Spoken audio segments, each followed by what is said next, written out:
The religion of the modern culture. This message is to help us to see that we have accepted as a normal part of our modern culture, or what we have accepted as a normal part of our modern culture, is really a pagan culture which was envisaged by a man known as the wickedest man in the world, a 33rd degree Freemason, Aleister Crowley.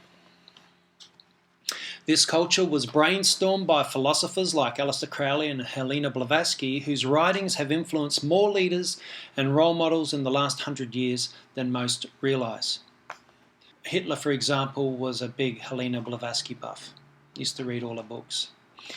This culture really is a repackaging of paganistic, hedonistic philosophies from the past, which have been cleverly impregnated piece by piece into our culture through music, through the TV, through movies, and through the general media.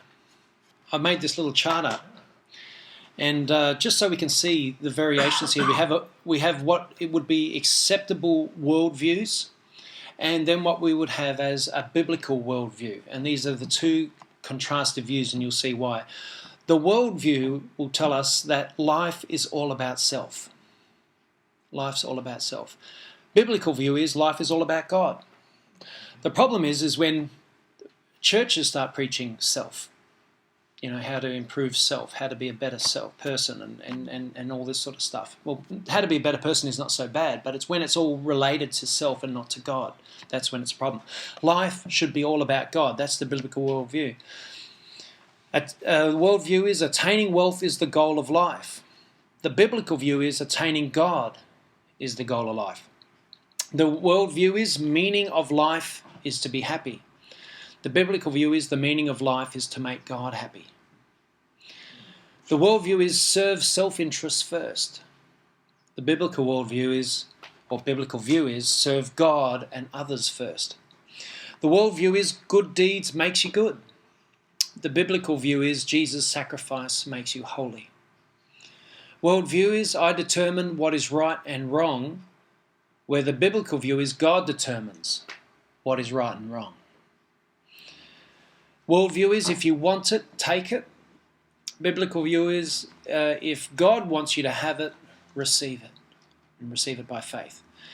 Worldview is there is no God, so let's party. Biblical view is there is a God, so live holy.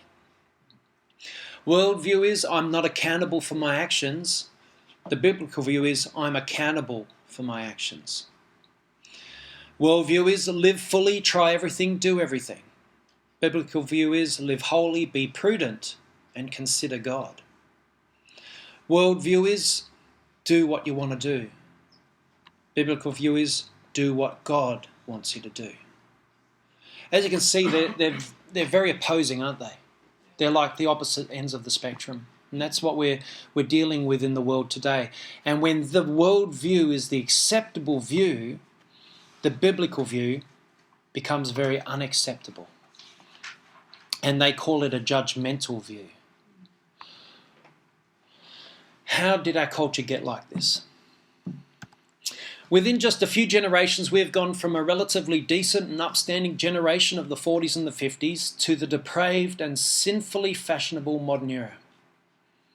It's fashionable to be sinful today. Lady Gaga is the pinnacle of that, isn't it? Be as sinful as possible and you get more popularity. John Wesley said, what one generation tolerates, the next generation will embrace. If you tolerate it in one generation, the next generation will embrace that thing you tolerated.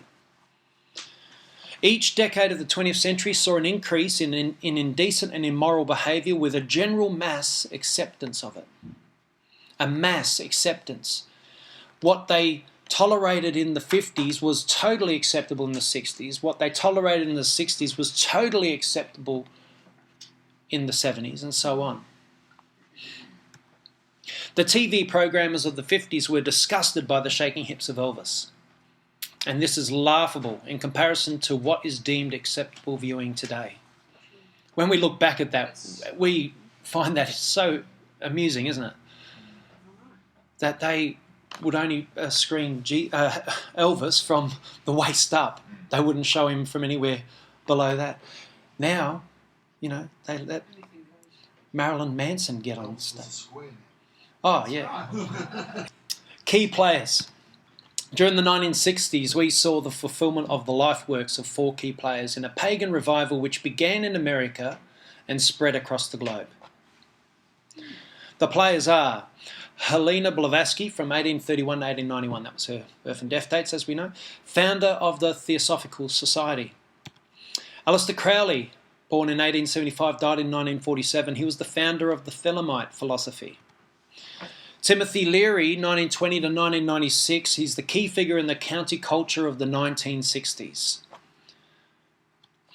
And Anton LaVey, 1930 to 1997, the founder of the Church of Satan. Now, all of these, as you can see, they're generational, but all of them have had incredible impact on the modern culture. And I'm just going to show you some pictures of them. There's Helena Blavatsky. Ooh. There's Aleister Crowley. Ooh. There's Timothy Leary. And Anton LaVey. Not the best looking bunch, are they? Oh, they're a beautiful looking bunch, that lot. Can you believe it? Those 4 have done incredible damage to the world, or at least the Western world. And it's spreading throughout the whole world. I'm just going to go into a little bit about what Theosophy is, which was Helena Blavatsky's society that she developed and began, and also Thelema, which was Aleister Crowley's. Theosophy is, this was the words of Helena Blavatsky, divine wisdom, Theosophia, or wisdom of the gods. The word theos means a god in Greek, but I thought theos means God, not a god. Yeah. And one of the divine beings, certainly not God in the sense attached in our day to the term. So what she's trying to say, it doesn't mean one God, it means gods. Therefore, it is not wisdom of God as translated by some, but divine wisdom such as that possessed by the gods. The term is many thousand years old. So really, what does that sound like? Gnosticism. A divine secret wisdom that only the elect can achieve. The philosophy of Thelema, this is Aleister Crowley's philosophy. It can be summed up as said by Aleister Crowley in the Book of the Law, do what thou wilt shall be the whole of the law. Do what you want. That's the whole of the law. And this saying actually originated with Benjamin Franklin, would you believe? Who was a big-time Freemason and occultist. Theosophy is Gnostic. It's a mystical and pagan worship of self as a god. And it acknowledges the same gods that Freemasons and Skull and Bonesmen worship. So what you should be seeing is all of this stuff is combining together. They're believing the same way. It's a combination of Hinduism and Buddhism and a whole range of mystical religions, all melded into one. Now, Leary and the Church of Satan. Timothy Leary's input into the counterculture of the 60s until today was the introduction of psychedelic drugs such as LSD, and he promoted it as a journey into new realms of consciousness. New realms, like eating the forbidden fruit in the garden. The use of anti-authority and rebellious catchphrases. He used to stand up and get on TV or go to a big festival and he would announce, turn on, tune in and drop out. Meaning drop out of what's acceptable, what society has deemed the way you do things. Drop out of that and just turn on and tune in to inner self. And he also used to use a catchphrase, think for yourself and question authority. So these are rebellious catchphrases. Because what it's doing is it's making them stand up against police. Who are you to tell me what to do? Stand up against government officials, and who are they to tell us what to do? And parents, who are the parents to tell us what to do? So the Church of Satan does not involve the literal worship of any being other than the self, so they say. But I believe the Church of Satan, as from what I've heard from it, is they do worship Satan as a person. Yeah. And Anton LaVey was clear in that in some videos that I've seen of him. But they're trying to say now that the Church of Satan does not involve the literal worship of any being other than the self, but rather uses Satan as a symbol of carnality and earthly values of man's inherent nature. So if you become a Satanist, you worship yourself. Because remember the offer that Satan made to Jesus when he was tempted, is that he will give you all the power and authority of the world because God's given it to me and I can give it to anyone I choose. He's promising them all these godlike, this godlike authority. And that promise has been standing for thousands of years since. And many people have gone after that.